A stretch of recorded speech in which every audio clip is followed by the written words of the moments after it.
কোনো একজন মানুষ ইনসিডেন্টে শহীদ হয়ে যায়, মারা গেলে তাকে শহীদের দরজাটুকু দেওয়া হয় না। তুমি দেশদ্রোহী, দেশভক্তি তোমার মধ্যে নেই। আরে সেনাবাহিনীর ছেলে এবং কোবরা কমান্ডো এবং সিএপিএফের ছেলে তারা 11 মাস ট্রেনিং করার সময় তাদেরকে দেশভক্তি কী জিনিস সেটা কিন্তু শেখানো হয়।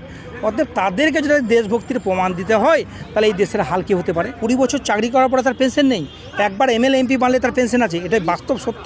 সেই চিত্রটাকে তুলে ধরলাম। সে 4 বছর পড়ার পরে সে যাবে কোথায়? মতো বড় বড় নেতা যারা আছে, অনেক বড় বড় নেতা যারা আছে তারা বলছে তারা নাকি আরএসএসের দপ্তরে সিকিউরিটি গার্ডে কাজ করবি, আদানির সিকিউরিটি গার্ডে কাজ করবি। এই ধরনের বিবৃতি যদি দেয় তাহলে আমাদের এটা দেশের লজ্জা।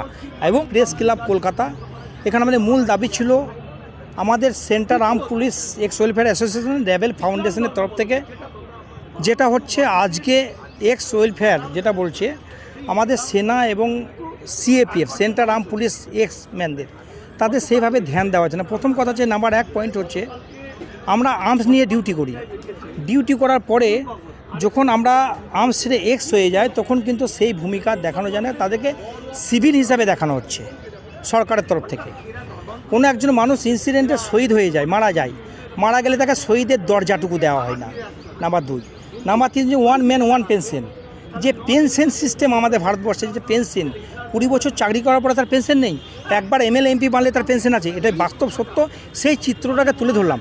তার সঙ্গে সঙ্গে আজকে যে আমাদের ভারতবর্ষে প্রেস গণতন্ত্রের চতুর্থ স্তম্ভ যেটা বলছে, গণতন্ত্রের চতুর্থ স্তম্ভ যেহেতু সেইভাবে পলিটিক্যাল রাজনীতি তথা প্রশাসনিক শিকার হচ্ছে এবং তাদেরকে সেইভাবে ধ্যান দেওয়া হচ্ছে না রাজ্য সরকারের কেন্দ্র সরকারের দ্বারা।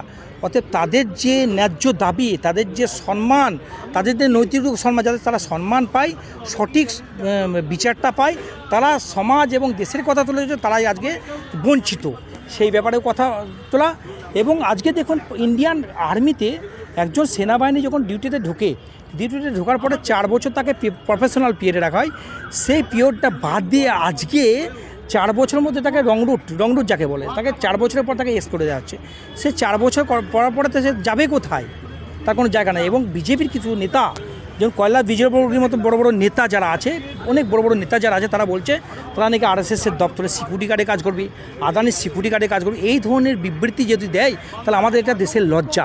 এবং আমাদেরকে প্রতিটা মিডিয়ার ক্ষেত্রে যখন আমরা প্রশ্ন আওয়াজ তুলি তখন প্রত্যেকে প্রশ্ন করে, ভাই তুমি দেশদ্রোহী, তুমি নাকি দেশভক্তি তোমার মধ্যে নেই। আরে বাবা, একজন সেনাবাহিনীর ছেলে এবং এই মিডিয়া পার্সনরা যারা সাধারণ মানুষের কথা তুলছে এবং যারা সেনাবাহিনীর ছেলে এবং কোবরা কমান্ডো এবং সিএপিএফের ছেলে তারা 11 মাস ট্রেনিং করার সময় তাদেরকে দেশভক্তি কী জিনিস সেটা কিন্তু শেখানো হয়। অতএব তাদেরকে যদি দেশভক্তির প্রমাণ দিতে হয় তাহলে এই দেশের হাল কী হতে পারে। এইটা নিয়ে আমাদের প্রেস কনফারেন্স। অতএব দেখলেন সামনের রাজনীতির রং লেগে গিয়েছে, রাজনীতির ডঙ্কা বেজে গিয়েছে, বাংলার সংস্কৃতিকে যেভাবে নষ্ট করার চেষ্টা হচ্ছে রাজনীতি নেতা দ্বারা, এবার বাংলার মিডিয়াকে যেভাবে প্রেশার দেওয়া হচ্ছে, সেন্টার আর্ম পুলিশকে যেভাবে হেনস্থা করা হচ্ছে, তার তীব্র প্রতিবাদ জানিয়ে আমরা এটা প্রেস কনফারেন্স করলাম। এটাই বাস্তব এবং এটা সত্যটা সত্য। অতএব মিডিয়া এবং আমাদের সিএপিএফ এক্স আর্মি এবং rebel foundation x welfare association থেকে আমরা চাইছি প্রত্যেক মিডিয়াকর্মী, ডিজিটাল মিডিয়া থেকে আমরা প্রত্যেকের সঙ্গে আছে এবং ওনারাও আমাদের সঙ্গে আছে। সেই ব্যাপার নিয়ে আমরা প্রেস কনফারেন্স করলাম। আপনার নাম? আমার নাম Sujoy Mondal, ex commando, centre arm police ex welfare association.